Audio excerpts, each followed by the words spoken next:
we're back to life on the water. In this episode, we want to show you what the first few days looked like for Michael and I transitioning from being landlubbers back to boat life. We're still working out the kinks. You're making a classic mistake! Classic mistake. Does that mean you're not giving up on boat life? We're about to find out how that food fared. This is a big mess. That's not good. We need to go renew our visa. This is Joel. Together with Tony and Jared, he gave up everything to buy a sailboat and go on the adventure of a lifetime. But after a death-defying sail to Cuba, he found himself alone. Wish me luck on this adventure. When Michael finished school, I asked her to sail with me, and she agreed.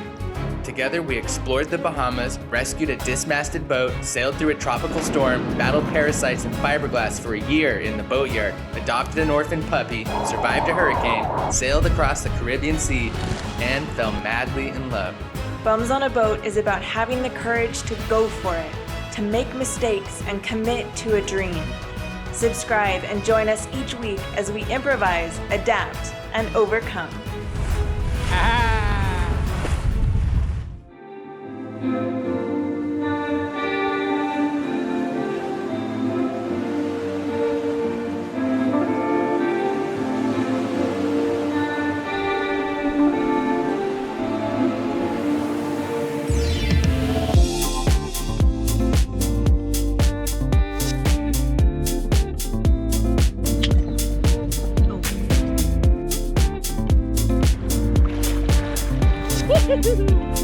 We're getting Lola some exercise, we're getting a little ourselves. Here!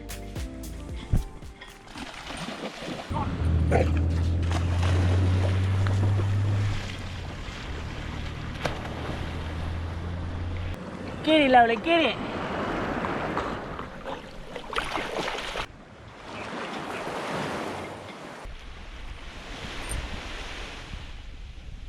Hey, watch it. Good girl. Good girl. Oh, got your stick. Up you go. Oh, good job. Oh, you did good, girl.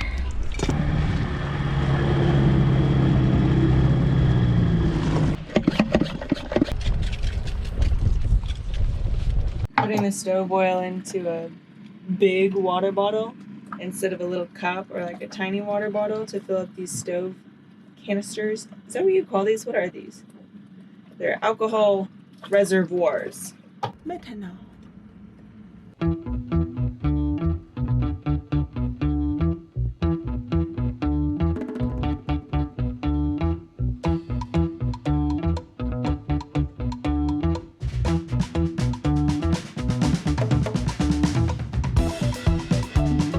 Just made a town run, got some groceries, some paper towels, and an inverter because we learned very quickly that our inverter was no longer working.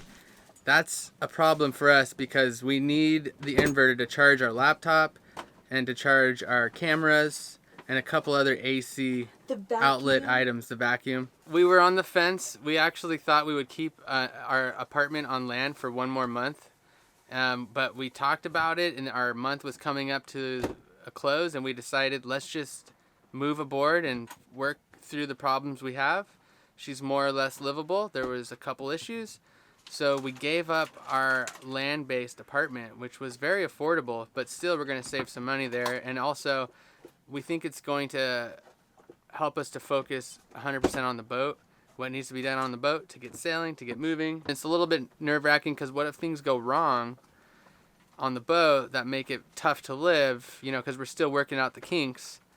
We'll see what happens. The inverter going down was big. We're having some trouble with our water pump, so I'll have to jump in the locker. But for now, I'm going to start hooking up the inverter. And behind it, though, that might be a problem right there. It's just where these terminals are is a strange location. Okay. I gotta make you repeat yourself because that was just too classic. Well, I felt like maybe the order of operations was messed up a bit because I thought this was going to be easy, of course. So I decided, well, let me just take a project on, install the inverter. That way we have AC. We can feel good about that. And then we'll start organizing the boat. You're making a classic mistake. Classic mistake, because now I've got to rip the boat apart to get to these wires because they're not run properly. I was hoping I could use the wires that were run for our old inverter and just reconnect them. It's just not that easy. Let me just catch you up here briefly. Joel's having a moment. He might be done with boat life forever. But so far, he's got the inverter installed. Had a heck of a time. Wrestled with the wires. And now I believe we're ready to hit the power switch. What's the worst that could happen? Scared. I think blowing stuff up. It looks good. Just to be clear, I just asked Michael if she had some funny thoughts in the last couple of days about boat life. That's all. And then I shared that it wasn't a serious thought, but I did entertain. And the Canon died. That's our nice camera. And it's why I've pushed the inverter project to the very front, because we need to charge our batteries so we can get that pop in video quality. Luckily, we had GoPro for backup. GoPro saving the day. GoPro, you're going to catch the initial push of the button. It should flick on. Yeah. Okay. That's a green light. We got a green light. Let's see if we're charging camera batteries. Ba-ba-ba-ba-ba. Oh!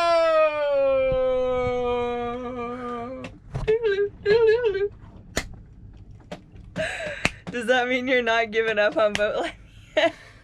Well, I'm on a happy time right now. Don't worry. Soon it'll drop down to the bottom and I'll be ready. But right now, I'm ready to stick this out for at least a couple more hours. Okay. This is the original inverter that stopped working. It's the pure sine wave. I think the brand's on here somewhere. I was looking at Tech on. Tech on. Yeah, Power Tech on. There it is. Yeah, Power Tech on. I think we got this on Amazon. It's like $270. This thing is a beast. And it's 4,000 watt surge power, 2,000 watts continuous power. And the one we just got is 1,500 watts, 3,000 surge. So it's a little smaller. It's way lighter. It's newer technology. So what went wrong with our Power Tech? Well, it's been about 4 years since we installed this. 6. 6 years? Oh, wow. Ooh, wow. Yeah, you're right. Yeah, this is an original install from the boys and me, the original OG bums. I don't think you need to say OG if you say original before it.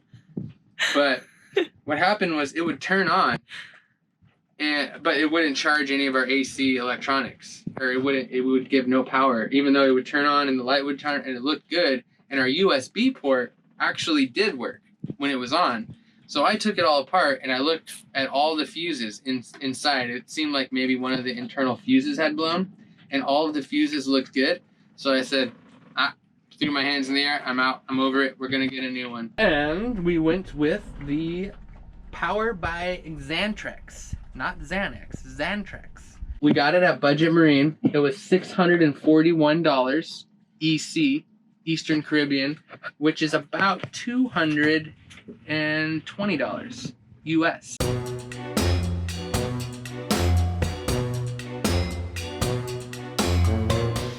Ta-da!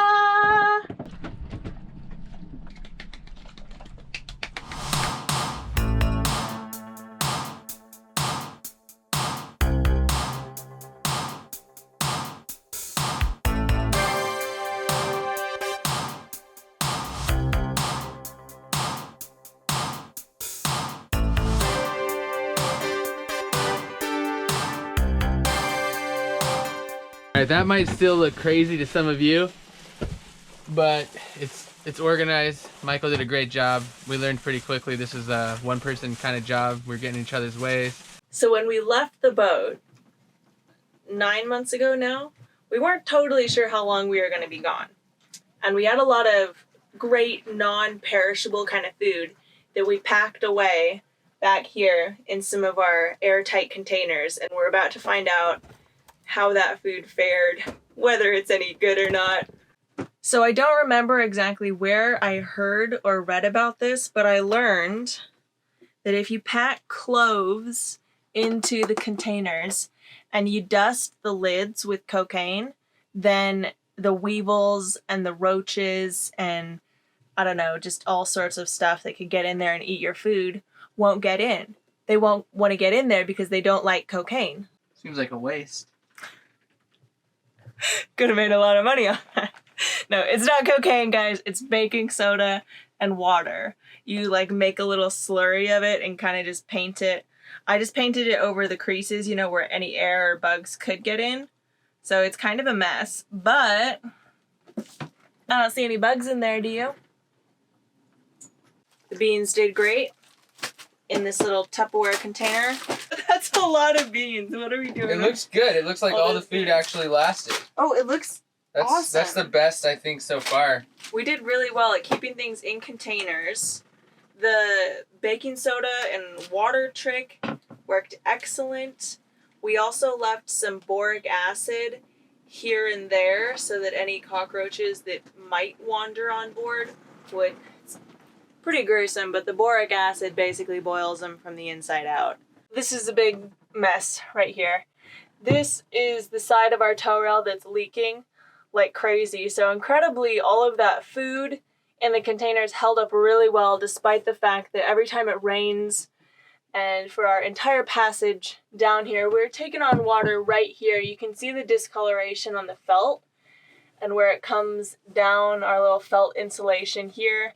The wood is really, it's wet, it's pretty spongy, it's kind of lifting up here. This felt is actually wet. So that is going to be our big project. Once we get the boat livable to where it's organized, we're comfortable, we've got the power, we can feed ourselves, we're going to be patching up the deck and then fixing all this rotted wood on the inside. That's not good. I'm not surprised by that, but the flour did get totally infested. That's all gonna have to go. I don't know why we kept this in the first place. The only thing I can think is because we were just running out of time. We were like pushing to the last second to catch our flight out of here. So probably just overlooked that because, yeah, a container like this, even with a little package of cloves in there, it's not gonna do the trick. Hey, you old ghost son, how you doing? Creaky, rusty old thing. It's been ages since we've seen you or touched you or done anything. Oh, I'm just doing fine. You know, why don't you put some beans in me or something and I'll heat them up for you up on the deck like I used to. Another beautiful day coming to a close. We got a lot more junk off the boat. Organized a couple more sections. I've got chicken cooking here on the alcohol Dometic stove. We love our alcohol stove. Get the propane out of here.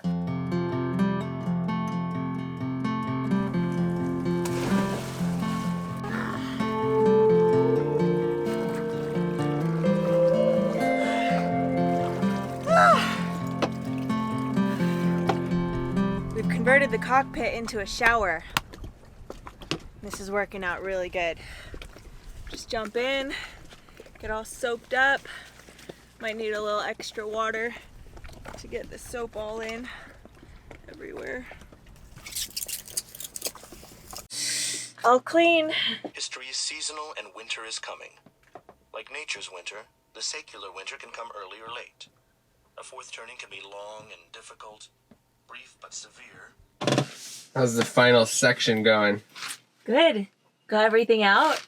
Turned the rest of the boat into a big old mess. And now I just got to decide where everything goes. We need to go renew our visa. So we just need to go into the main city, renew the visa, and yeah, stay square with the law. Well, that was smooth, huh? Yeah, it takes a while. We showed up at the wrong time, basically, right before they left for lunch, so that was our bad. But it worked out. We ended up getting a nice lunch anyway, and we paid the fee, so it's about $75 US per person. So we've been here 3 months, so we just extended our visa for another 3 months. Yeah.